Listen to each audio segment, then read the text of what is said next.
പാലാ നഗരസഭാ തർക്കം രൂക്ഷമായ സാഹചര്യത്തിൽ ചെയർപേഴ്സൺ ദിയ ബിനു പുളിക്കക്കണ്ടത്തിനെതിരെ LDF അവിശ്വാസ പ്രമേയത്തിന് നോട്ടീസ് നൽകി.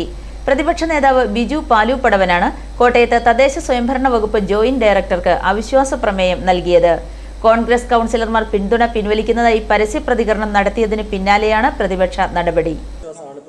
LDFന്റെ മുഴുവൻ ആൾക്കാരും 12 പേര് ഒപ്പിട്ടാണ് അവിശ്വാസം കൊടുത്തിരിക്കുന്നത്. ഒരു തടസ്സമില്ലായിരുന്നു. കാരണം ഒറ്റക്കെട്ടായിട്ട് തന്നെയാണ് തീരുമാനമെടുത്തിരിക്കുന്നത്. അവിശ്വാസം നമുക്കെല്ലാവർക്കും അറിയാം. കഴിഞ്ഞ മുനിസിപ്പൽ തെരഞ്ഞെടുപ്പിൽ ഞങ്ങളെ സംബന്ധിച്ച് ഞങ്ങൾക്ക് 12 സീറ്റുണ്ടായിരുന്നു. അവരെ സംബന്ധിച്ച് കോൺഗ്രസിന് 6 ഉള്ളൂ. പക്ഷേ സ്വതന്ത്ര മുന്നണി എന്ന് പറഞ്ഞില്ല, കുടുംബ കൂട്ടായ്മ അവരെല്ലാം കൂടി കൂട്ടി അന്ന് നിയമസഭാ ഇലക്ഷന് അന്ന് MLAക്കൊക്കെ ജയിക്കേണ്ടത് ആവശ്യമായിരുന്നുകൊണ്ട് തട്ടിക്കൂട്ടിയൊരു സംവിധാനം ഉണ്ടാക്കി.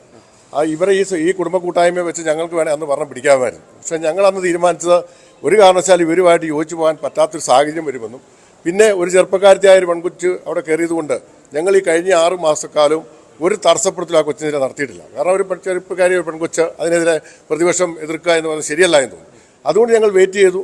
സ്വാഭാവികമായിട്ട് നിങ്ങൾ കണ്ടതുപോലെ തന്നെ അവരുടെ പിന്താങ്ങിയ കോൺഗ്രസിലെ 6 പേരും ഒറ്റക്കെട്ടായിട്ട്, 6 പേര് മാത്രമല്ല പാലായിലെ കോൺഗ്രസ് പാർട്ടി ഒറ്റക്കെട്ടായിട്ട് പറഞ്ഞിരിക്കുന്നു അവരിലുള്ള അവിശ്വാസം രേഖപ്പെടുത്തിയിരിക്കുന്നു പരസ്യമായിട്ട്. പക്ഷേ അവർക്ക് അറിയാം സ്വാഭാവികമായിട്ട് 6 പേർക്കൊണ്ട് അവിശ്വാസം കൊടുക്കാൻ പറ്റത്തില്ല. അപ്പോൾ അങ്ങനെയുള്ള സാഹചര്യത്തിൽ ഞങ്ങളെ സംബന്ധിച്ച് ഇപ്പോൾ ഈ അവിശ്വാസത്തിൽ ഞങ്ങൾ മുൻപിൽ നിന്ന് ഈ കൊച്ചിനെ ഏതെങ്കിലും തരത്തിൽ വളഞ്ഞ വഴിയിലൂടെ ഭരണം പിടിക്കാൻ വേണ്ടിയല്ല, മറിച്ച് പാലായിലെ പൊതുസമൂഹം ചോദിക്കാൻ തുടങ്ങി. പാലായിൽ ഒരു ഭരണസമരം വന്നിരിക്കുന്നു, നിങ്ങൾക്ക് എന്നോട് ധാർമ്മിക ഉത്തരവാദിത്തമില്ലേ എന്ന് ചോദിച്ചതുകൊണ്ടും അവർ 6 പേര് അവർ അവിശ്വാസം പരസ്യമായി പറഞ്ഞുകൊണ്ടാണ് ഞങ്ങൾ ഈ പ്രമേയത്തിന് മുതിർന്നിരിക്കുന്നത്.